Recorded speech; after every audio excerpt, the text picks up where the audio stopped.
Alright बच्चों, इसी type में हम एक और सवाल देखते हैं। अगेन यहाँ पे हमें जनरल सोल्यूशन निकालना है एक्स का।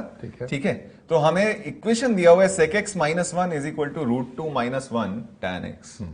थोड़ा डिस्टर्बिंग तो लग रहा है ये स्टार्ट कैसे लेना है समझ में नहीं आ रहा, और फिर √2 का भी सीन बन रहा है। बिल्कुल। हमने एक बात बताई थी कि √2 माइनस वन जो वैल्यू होती है ये बेसिकली tan π/8 की वैल्यू होती है। जैसे ही आप रखोगे ये ज्यादा एक्सप्रेशन आपका बहुत सिंप्लीफाइड फॉर्म में दिख जाएगा। ठीक है, तो ये sec x को अपन 1 माइनस cos x लिख सकते हैं, 1 upon cos x minus 1 is equal to tan π/8 को sin π/8 अपॉन cos π/8 और into sin x upon cos x। अब ये cos π/8 इंटू cos x आप इधर मल्टीप्लाई कर दो, ठीक है, तो ये एक्सप्रेशन बन जाएगा cos π/8 minus cos x into cos π/8 is equal to sin x into sin π/8। इन टर्म्स को मैं उधर ले जाता हूं तो इफेक्टिवली ये एक्सप्रेशन बन जाएगा cos a cos b plus sin a sin b, which is basically cos of x minus π/8, ठीक है, and this will be equal to cos of π/8। अब तो ये हमारे स्टैंडर्ड फॉर्म में ही दिख रहा है। बिल्कुल। फिर तो हम सीधे सीधे जनरल सोल्यूशन अपना लिख सकते हैं x minus π/8 is equal to 2n π plus minus π/8। तो यहां से आप देखोगे तो दो बार हो सकता है, एक बार प्लस वाला साइन लोगे तो उसके करेस्पॉन्डिंग वैल्यू, एक बार माइनस वाला साइन लोगे तो उसके करेस्पॉन्डिंग वैल्यू।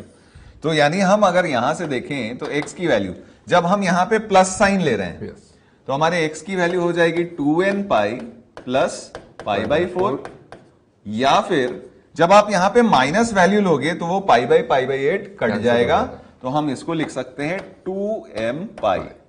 m मैंने इसलिए लिखा कि n ऊपर में मैं यूज कर चुका हूं और यहां पे कंफ्यूजन नहीं हो कि दोनों जगह सेम n की वैल्यू आप लो, इसलिए दोनों को अलग अलग मैंने लिखा। तो ये आपका आंसर हो जाएगा x is equal to 2n π plus π/4 या फिर 2m π x is equal to. इसमें बच्चों बस एक चीज का ध्यान रखना है आपको, जैसा हम बार बार बोल रहे हैं, फाइनल सॉल्यूशन जो आपका आ जाता है उसको आपको एक्चुअल डोमेन से जरूर क्रॉस चेक कर लेना है। फॉर एग्जांपल इस केस में 2m π या दोनों ही वैल्यूज से कोई टेंशन नहीं, but there would have been a possibility कि आंसर कुछ ऑड मल्टीपल ऑफ π/2 में आ रहा होता, तो आपको उस आंसर को रिजेक्ट करना जरूरी था। या फिर आप ये प्रैक्टिस भी कर सकते हो कि जब आपने यहाँ देखा डिनोमिनेटर में और क्रॉस मल्टीप्लाई किया, if you are removing any denominator, तो आप ये भी कर सकते हो कि साथ में लिख लो कि cos x 0 नहीं होना चाहिए और उसको ध्यान में रखना है लास्ट तक। और देखा आपने लास्ट तक में इन वैल्यूज के लिए cos x 0 नहीं हो रहा तो भी आपका काम हो गया। ठीक है, ठीक है। अगला टाइप देखते हैं सर। ठीक है, solving equations by using transformation formula. ये चीज हम लोगों ने ट्रिग्नोमेट्री में भी कई बार बोली है कि आपको जब भी इस तरह के इक्वेशन सॉल्व करने या क्वेश्चन ही सॉल्व करने हैं तो आपके पास जब ट्रिग्नोमेट्रिक रेशियो सम में दिखते हैं आप उसको प्रोडक्ट में कन्वर्ट करते हो यूजिंग ट्रांसफॉर्मेशन फॉर्मूला, और जब प्रोडक्ट में दिखते हैं आप उसको सम में कन्वर्ट करते हो यूजिंग ट्रांसफॉर्मेशन फॉर्मूला। ठीक है, तो यहां भी वही चीज है, आपको इस क्वाड्रेटिक इक्वेशन को सॉल्व करना है। अब यहां पे आप देख रहे हो कि सारे ट्रिग्नोमेट्रिक रेशियोज आपको सम में दिए हुए हैं, तो हम इसको क्या करेंगे, प्रोडक्ट में कन्वर्ट करने की कोशिश करेंगे। तो यहाँ पे दोनों साइन में दिख रहा है हमें, sign C minus sine D का फॉर्मूला यूज कर सकते हैं। ठीक है, तो ये हमारा हो जाएगा cos of 3x plus sine C minus sine D हो गया 2 cos c प्लस d/2 और into sine c minus d/2, तो ये माइनस x आ जाएगा इज इक्वल टू 0। इस साइन का माइनस में बाहर निकाल देता हूं और यहां से क्लियरली हम देख रहे हैं कि cos 3x हमारा कॉमन आ जाएगा। ठीक है, तो cos 3x और 1 minus 2 sin x is equal to 0। बहुत सिंपली फैक्टराइज हो गया ये, और यहां से हम सोल्यूशन अपना निकाल सकते हैं कि cos 3x is equal to 0 और sin x is equal to 1/2। तो इसके करेस्पॉन्डिंग जो आपका सोल्यूशन आएगा 3x is equal to odd multiple of π/2, यानी यहां से हम लिख सकते हैं x is equal to 2n plus 1 π/6, और यहां से अगर आप देखते हो तो x is equal to n π plus minus 1 to the power n π/6। अब यहां पे मैं कुछ चीजें बच्चों को बताना चाहता हूं सर कि यहां पे अगर देखो आप दोनों सॉल्यूशंस में तो बहुत सारी वैल्यूज कॉमन आएंगी।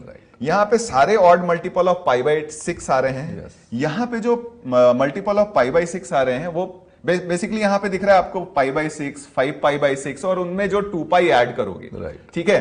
तो आप देखो कि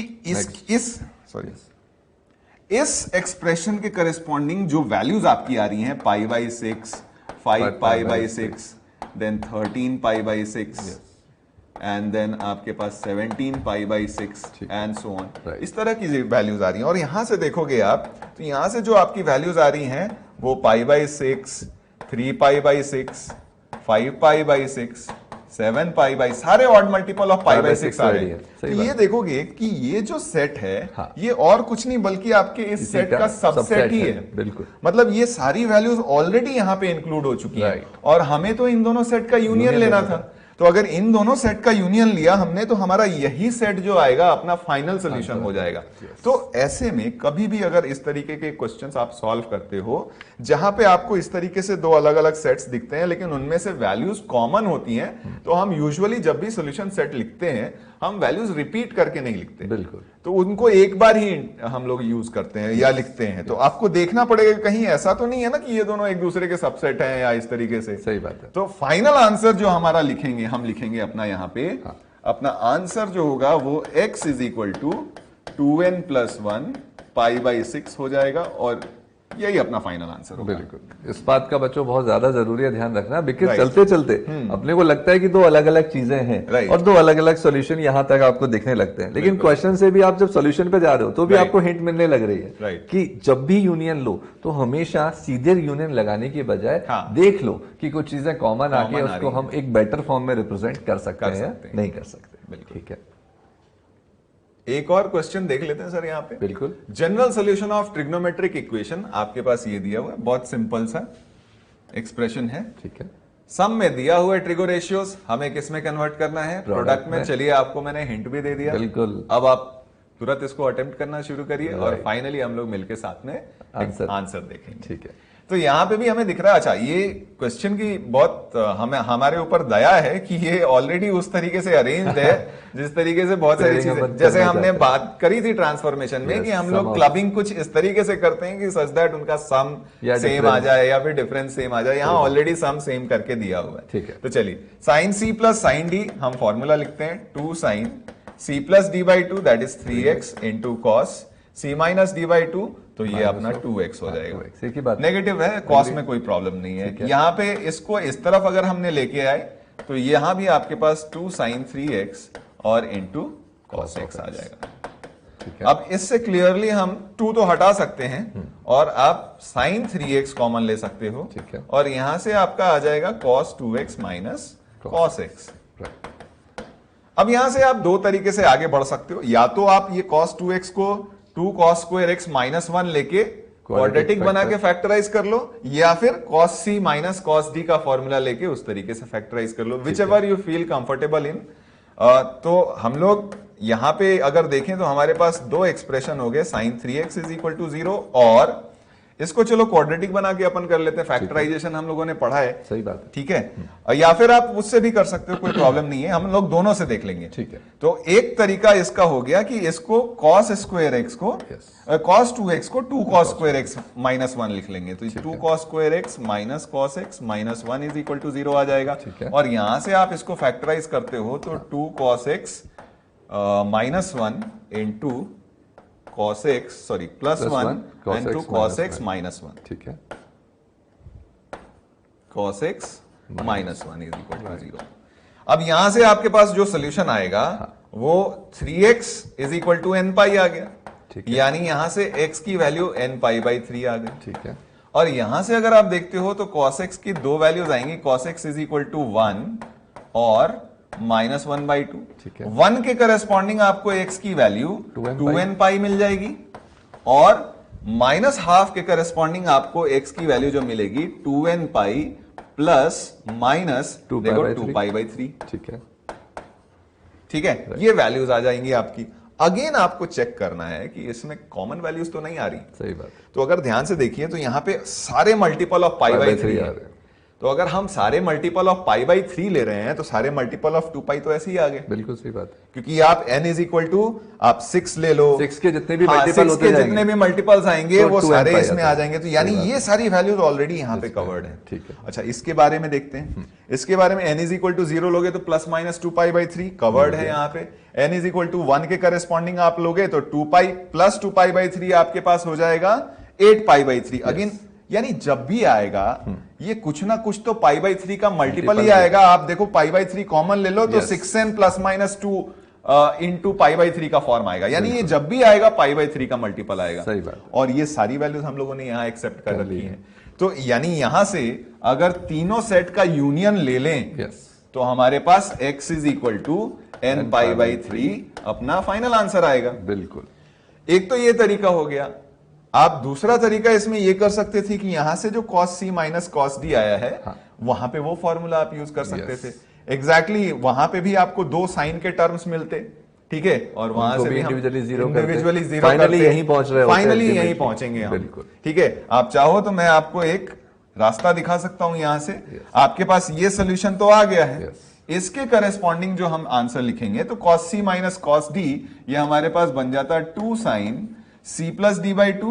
तो c प्लस डी बाई 2 आपके पास 3x बाई 2 आ गया and c minus D by 2 तो नेगेटिव के साथ हो जाएगा साइन ऑफ x बाई 2। ठीक है, यहां से इसको अगर जीरो करते हैं तो ये इज इक्वल टू एन पाई का फॉर्म होता है और ये इज इक्वल टू एन पाई का फॉर्म होता है। इसको अगर एन पाई का फॉर्म लिखोगे तो ये x 2n पाई का फॉर्म आ जाएगा। इसको अगर n पाई का फॉर्म लिखोगे तो ये 2n पाई बाई 3 का फॉर्म आ जाएगा। यानी इसके करेस्पॉन्डिंग 2n पाई बाई 3 इस तरह का x का वैल्यू आएगा और इसके करेस्पॉन्डिंग 2n पाई टाइप का वैल्यू आएगा। अगेन आप देखो कॉमन करोगे तो ये सारे even multiple of pi by 2 हैं, पाई बाई 3 हैं और हमने तो सारे मल्टीपल ऑफ पाई बाई 3 लिए थे। तो यानी ये ऑलरेडी इसका सबसेट हो गया। हमने पहले भी बात कर रखी है, ये इसका सबसेट ऑलरेडी है। तो आपका जो फाइनल आंसर हो जाएगा यहां से वो हो जाएगा n पाई बाई 3। ठीक है सर, एक और सवाल लेते हैं बच्चों को। बस इंपॉर्टेंट बात यह है कि पूछ क्या रहा है सवाल में वो समझना। नंबर ऑफ सॉल्यूशन और एक पर्टिकुलर इंटरवल दे रखा है, तो एक बार खुद से अटेम्प्ट करो। ठीक है, दिख रहा है हमने बातें करी हैं। सम होता है तो प्रोडक्ट में, प्रोडक्ट होता है तो सम में। खुद से सोचो, 3 स्टेप प्रोसेस यूज करो, फिर चेक करना।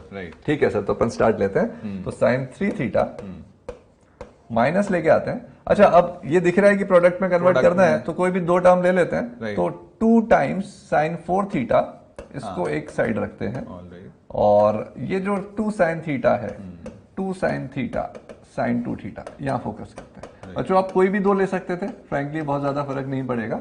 अब sine 3 theta minus 2 sine 4 theta. अब जब आगे बढ़े तो 2 sine A sine B is cos of difference minus cos of sum, तो this will be cos of difference यानी cos theta minus cos of 3 theta. अब अपन समझने लगे कि चल क्या रहा है कि साइन 3 थीटा यहां से आया और फर्दर अब जब ब्रेक किया तो 2 sine A cos B sine of A plus B यानी कि sine of 5 theta plus sine of A minus B sine of 3 theta with a negative sign already there, तो साइन ऑफ 3 थीटा।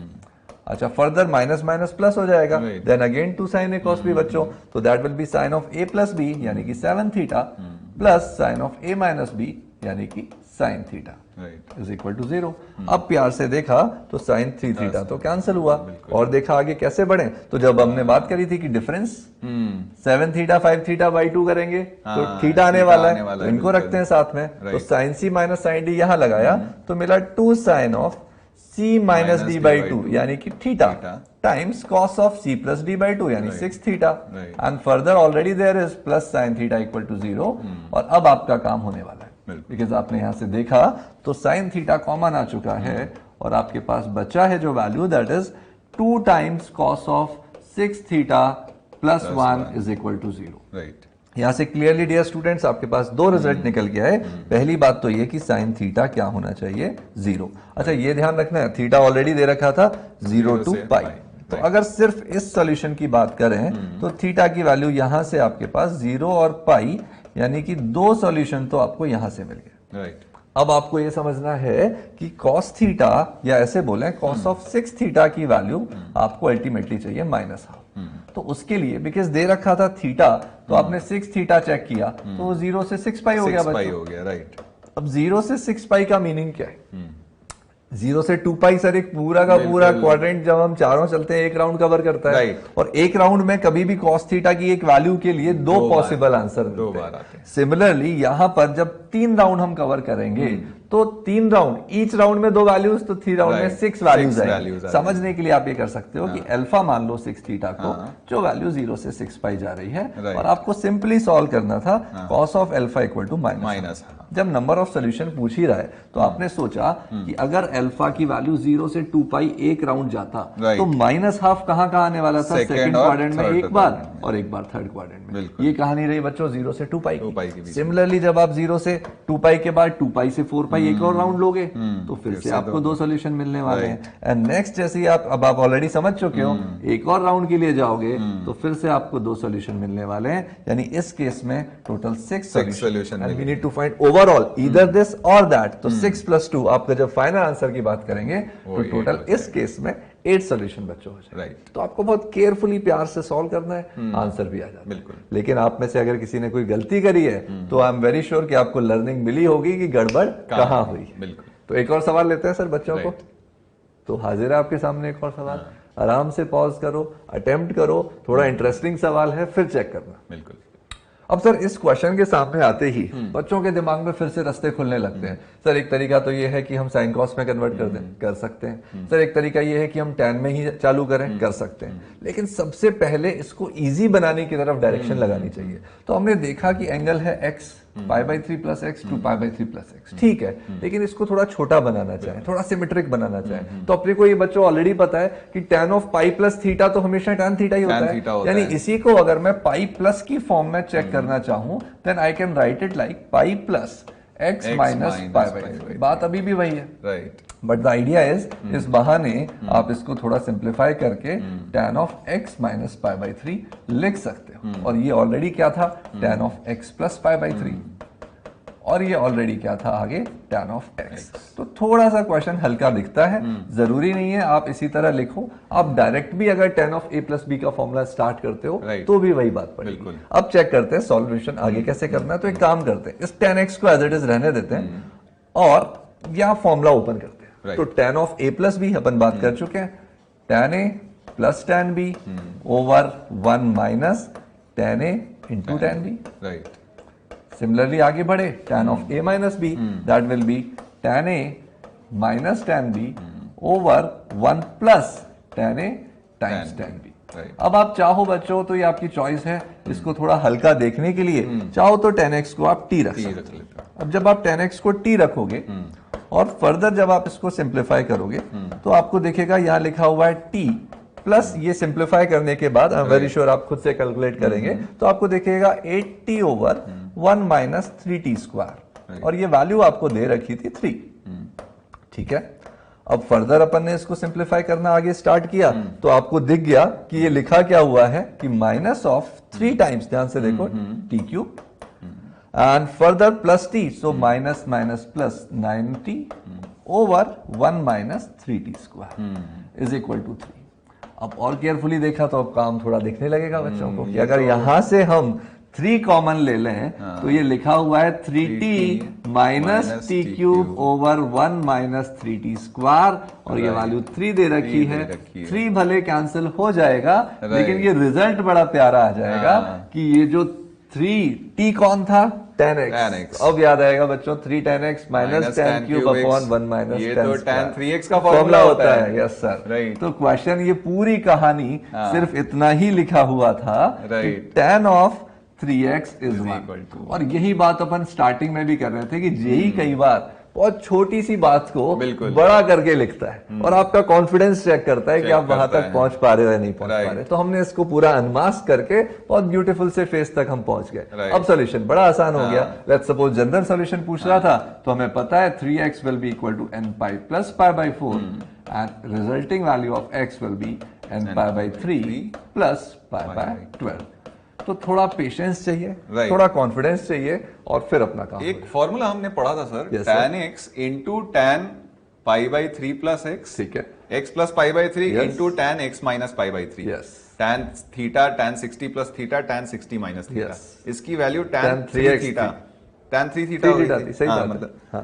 यहाँ पे हमने ऐसा कुछ तो किया नहीं है, यानी सेम ही चीज की है। हाँ। तो क्या हम यहां से देख के ये ऑब्जर्वेशन नहीं कर सकते कि tan x plus tan of x plus pi by 3 x plus 60 plus tan of x minus 60 is equal to 3 tan 3 theta हो जाएगा? बिल्कुल हो सकता है सर। अल्टीमेटली सिंप्लीफाई करते करते बच्चों हम वहां पहुंच गए। तो इनडायरेक्टली देखा जाए तो आपके पास रिजल्ट आ गया है कि सिर्फ ये एक्सप्रेशन कभी आपको दिख जाए, चाहे वो एक्सप्रेशन ये हो या वो एक्सप्रेशन ये हो। अब से आप इन दोनों की वैल्यू चाहें तो डायरेक्टली ध्यान रख सकते हैं।